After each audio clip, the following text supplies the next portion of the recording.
Tata nano जिसे बहुत ज़्यादा उम्मीद के साथ लॉन्च किया गया था और उम्मीद ये थी कि जो लोग आजकल बाइक के अंदर 3-3 4-4 लोग बैठ के जा रहे हैं, उन लोगों को बाइक के प्राइस के आसपास ही एक गाड़ी का मजा दे देना, यानी कि एक गाड़ी को बनाना, वो भी बाइक के प्राइस के अंदर। और उस गाड़ी का नाम रहेगा टाटा नैनो। और पूरी दुनिया के अंदर ये गाड़ी लॉन्च होने से पहले ही फेमस हो गई थी और इसका कारण भी था इसकी प्राइस। ये कार उस वक्त 1 लाख रुपए के प्राइस के अंदर लॉन्च होगी, ऐसा वादा किया गया था श्री रतन टाटा जी की तरफ से। और जब उन्होंने ये कहा था तो दुनिया के अंदर कुछ लोग इससे हैरान थे, तो कुछ लोग इसको मजाक समझ के इसके ऊपर हंस रहे थे। लेकिन फाइनली 2008 के अंदर जब इस गाड़ी को 1 लाख रुपए के अंदर लॉन्च किया जाता है, तो फिर दुनिया के अंदर मानो कि बॉम्ब फूटा था, क्योंकि इसकी डिमांड इतनी ज़्यादा बढ़ गई थी कि रिकॉर्ड्स के ऊपर रिकॉर्ड्स टूट गए थे। लेकिन फिर यही बॉम्ब टाटा के ऊपर बहुत बुरी तरीके से फटा था, जहाँ पे वर्ल्ड्स मोस्ट अफोर्डेबल कार का जो टैग था वो नैनो के लिए बन गया था वर्ल्ड्स मोस्ट चीपेस्ट कार। और नैनो एक अच्छी गाड़ी से सस्ती गाड़ी बनकर रह गई। जय हिंद, आप देख रहे हैं ऑटोडेक और आज हम देखने वाले हैं नैनो की बैड मार्केटिंग को, जिसने नैनो को डुबा दिया। कुछ दिनों पहले मैंने नैनो की कहानी के ऊपर एक वीडियो बनाया था, जो कि मेरे चैनल का मोस्ट व्यूड वीडियो है और उसके लिए आप लोगों का बहुत बहुत धन्यवाद। उस वीडियो के अंदर हमने नैनो की स्टोरी को देखा था और उसी वीडियो में मैंने ये भी कहा था कि मैं नैनो की बैड मार्केटिंग के ऊपर भी वीडियो लाऊंगा, जहाँ पे हम बात करेंगे कि कैसे नैनो को बंद किया गया था एक टैग और बैड मार्केटिंग के चलते। अब बात करते हैं नैनो के साथ हुआ क्या था। तो देखिए, इंडियन कार मार्केट को समझना बहुत ही ज्यादा मुश्किल काम है। यहाँ पे कब क्या होगा ये किसी को नहीं पता। जहाँ पे नैनो को लॉन्च करने का आइडिया और कारण दोनों ये था कि बाइक को खरीदने वाले लोग बाइक से शिफ्ट होके एक गाड़ी की तरफ जाए, वो भी बाइक के आसपास के प्राइस के अंदर। और इस गाड़ी की अनाउंसमेंट से लेके लॉन्च तक इस गाड़ी को एक ही टैग दिया जा रहा था और ऐसे ही प्रमोट किया जा रहा था कि ये एक अफोर्डेबल कार रहने वाली है, ये बाइक का रिप्लेसमेंट रहने वाली है, बाइक वाले लोग इसके ऊपर जा पाएंगे, इसके ऊपर शिफ्ट हो पाएंगे। और इसको हर जगह पे मोस्ट अफोर्डेबल कार का टैग दिया जा रहा था। और फिर क्या था, लॉन्च के समय तो इसके ऊपर इतनी ज्यादा डिमांड आ गई थी कि टाटा के शोरूम्स भर गए थे और जितनी उम्मीद थी टाटा वालों को नैनो से, उससे भी ज्यादा डिमांड इसको मिल रही थी। मगर ये डिमांड बहुत टाइम तक नहीं चली। मेन प्रॉब्लम शुरू होती है इसके लॉन्च के कुछ समय बाद, जब लोगों ने नैनो को एक अलग नजर से देखने का शुरू कर दिया था। आपको तो पता ही होगा कि ये भारत है, जहाँ पे गाड़ी का मतलब तो बाप रे बाप।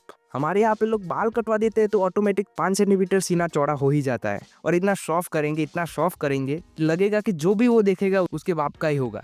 और यहाँ पे तो बात थी गाड़ी की, तो उसके अंदर हम दिखावे में पीछे कैसे रह सकते हैं। और ये दिखावा ही नैनो को भारी पड़ गया, क्योंकि लोगों के अंदर अब नैनो की इमेज एकदम सस्ती हो गई थी। कोई अगर किसी नैनो के मालिक को देख लेता था तो उसके अंदर एक ऐसी इमेज आ जाती थी कि देखो, इसके पास एक नैनो है, इसके पास ज्यादा पैसे नहीं होंगे, 5-6 लाख रुपए नहीं होंगे, तो इसने 1 लाख रुपए वाली नैनो ले ली।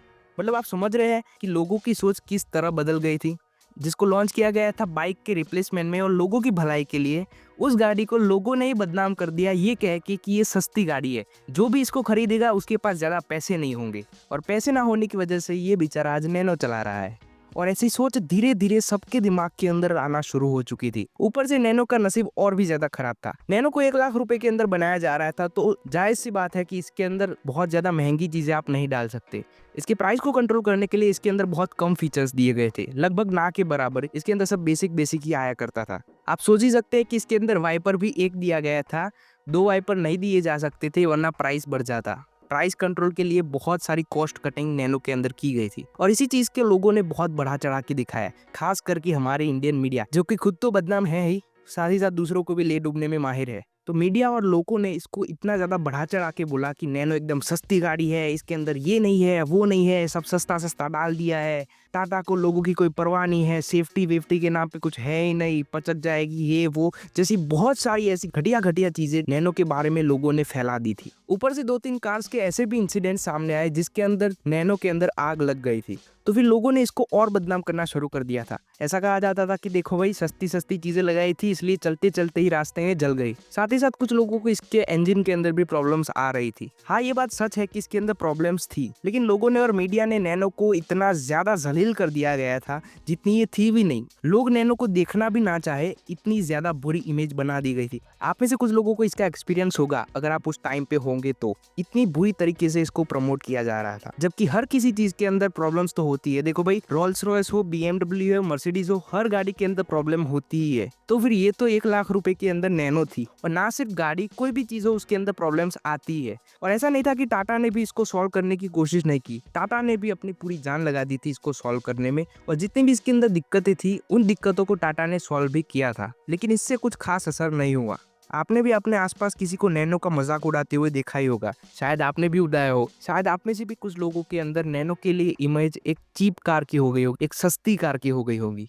अब आप ही बोलिए, जिस गाड़ी को लोगों के लिए बनाया गया था, जो लोग बाइक के ऊपर 3-3, 4-4 ऐसे भर भर के बैठा करते थे, वो एक गाड़ी में जा सके और सेफ रह सके, उस वजह से बनाया गया था, लेकिन इसी का भला नहीं हो पाया, और अब नैनो एक मजाक बन के ही रह गई थी। आगे जाके जब टाटा ने नैनो के नए मॉडल्स को निकाला, जिसके अंदर जो पहले प्रॉब्लम्स थी उनको सुधार दिया गया, कुछ चेंजेस किए गए, और ये उम्मीद से लॉन्च किया गया कि भाई अब लोग खरीदेंगे। थोड़ा प्राइस भी बढ़ गया था, अब ये 1 लाख रुपए की नहीं मिला करती थी। टाटा को उम्मीद थी कि अब लोग खरीदेंगे, लेकिन हुआ इसका उल्टा। ऊपर से इसकी डिमांड और भी घट गई थी, और दिन ब दिन नैनो की डिमांड एकदम कम होती जा रही थी। और वैसे भी बदनाम को कौन पूछता है। आप ही बताइए कि जिस गाड़ी को एक गाड़ी नहीं बल्कि एक मजबूरी की नजर से देखा जाएगा, उसको कोई लेना पसंद करेगा? अगर आप नैनो खरीदते हो तो लोग आपका मजाक उड़ाएंगे कि यार नैनो क्यों ले ली, इससे अच्छा तो ये फलानी कार ले लेता, इससे अच्छी भी रहती। जैसा बम नैनो के लॉन्च के वक्त मार्केट के अंदर फूटा था, वैसा ही बम नैनो के ऊपर भी फूटा, और इसके बाद नैनो को कोई चांस भी नहीं मिला। मुझे पर्सनली बहुत बुरा लगा था जब ये कार सिर्फ इसीलिए बंद हो गई थी क्योंकि ये बदनाम हो गई थी, क्योंकि ना ही इसके अंदर कोई बड़ी प्रॉब्लम्स थी, ना ही ये कोई बुरी चीज थी, बल्कि ये तो बना ही इस वजह से गई थी कि लोग सेफ ट्रेवल कर सके। बहुत से लोगों के सपने टूटे हैं, जिसमें एक मैं भी था। मुझे ये गाड़ी बहुत पसंद थी, बचपन के अंदर जब देखा करता था ऐसे खुशी वाली फीलिंग आया करती थी। और एक थे सपने देखने वाले रतन टाटा जी, जिनका सपना था कि लोग सेफ ट्रेवल कर सके। सोचिए आप, उनको कितना बुरा लगा होगा जब नैनो का ये हाल था। नैनो रतन टाटा जी के दिल के बहुत करीब थी, और मेरे भी, और आप में से भी बहुत सारे लोगों के दिल के करीब होगी आज भी, और हमेशा रहेगी। भले ही बहुत सारे लोग इसका मजाक उड़ाते हो, लेकिन आज भी नैनो के दीवाने और उसके चाहने वाले बहुत है। मैंने जो पिछला वीडियो बनाया था उसके कमेंट में भी बहुत सारे लोगों ने अपने नैनो के साथ एक्सपीरियंस को शेयर किया था, जिसमें वो नैनो की तारीफ कर रहे थे, अपना एक्सपीरियंस बता रहे थे, और वो कह रहे थे कि उनके भी दिल के करीब है आज भी नैनो। नैनो बेचारी का नसीब लॉन्च के पहले से ही खराब था, क्योंकि जब इसका मैन्युफैक्चरिंग प्लांट पश्चिम बंगाल के अंदर डाला गया था लॉन्च से पहले, तो उसको बंद कर दिया गया था पॉलिटिकल कारणों की वजह से। उसके बाद उसको गुजरात में लाया गया, फिर लॉन्च हुई तो ये सब हो गया, और आखिर में 2019 के अंदर नैनो की कहानी को पूरी तरीके से बंद कर दिया जाता है। वैसे आप लोगों का क्या सोचना है? नैनो को वापस लाना चाहिए, जैसे सफारी आई है, जैसे सिएरा आने वाली है, क्या वैसे ही नैनो को भी फिर से लॉन्च करना चाहिए या फिर नहीं? और आपका क्या सोचना है नैनो के बारे में, सब बताना कमेंट सेक्शन के अंदर। बाकी तो देखते रहिए कार डेक को। जय हिंद।